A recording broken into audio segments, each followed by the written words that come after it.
Hey everyone, welcome back to the channel. Today we're doing a quick and non-spoiler review of Red Goblin issue number 1, which just came out today at the time of this recording from Marvel Comics.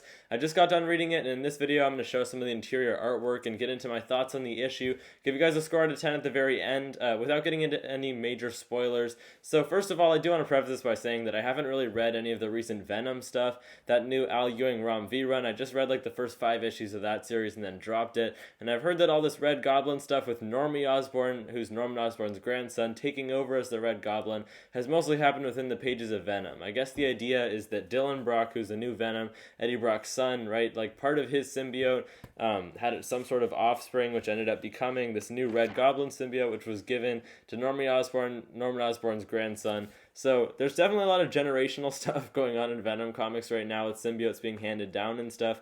Here's what the artwork is looking like in here, though. This first issue was written by Alex Pack-Nadell, who I'm not too familiar with, but he's also taking over on Carnage, so he's doing a lot of the Venom universe titles right now. And we're supposed to be ramping up for this big like Summer of Symbiotes event, I think it's called, which I guess should just be happening in summer is my assumption. But the artwork in here was just okay, which was done by Jan Basil Dua. And to be honest, I actually really liked this issue. At first, I was kind of dubious. I was like, this is just a little bit cheesy. I was able to follow it fully, even though I haven't been reading Venom. There's not much you need to know besides just that Normie Osborn now has possession of the symbiote. It was really getting into some things brought up, like some plot threads from Dan Slott's Spider-Man run, specifically just the Red Goblin symbiote in general.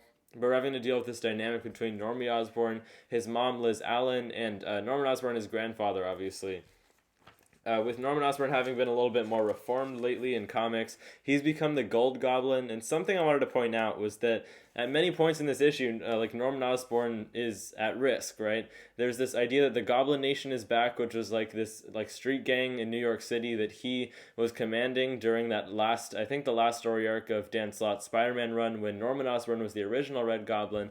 The idea is that they're back, they're being led by a different like Goblin-related villain that they reveal at the end. I won't spoil it, but it's someone that hasn't been around for a few years who's probably going to be the main villain of this series. I do want to show some more artwork in here. But, like, Norman is supposed to have that new suit, right? The Gold Goblin suit. I'm not grabbing that title either, but he should be, like, safe. He shouldn't just be defenseless like he is in these pages, right?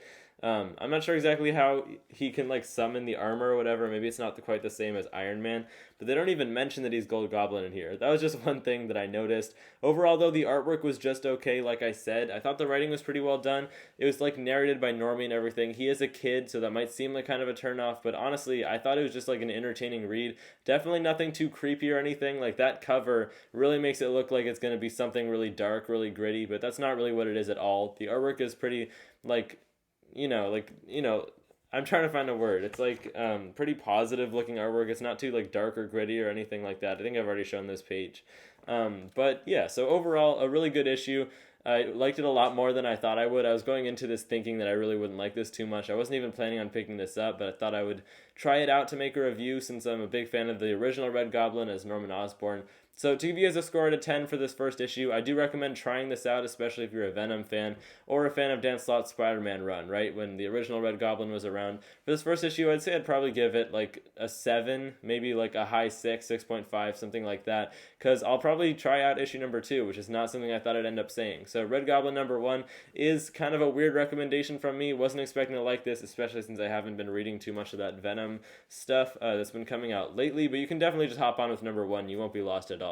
So there's my thoughts on Red Goblin issue number 1. If you've already picked this issue up, let me know your thoughts on it down in the comments section below. And if you're new to the channel, if you've been liking the content, make sure to also hit that big subscribe button sitting right below the video.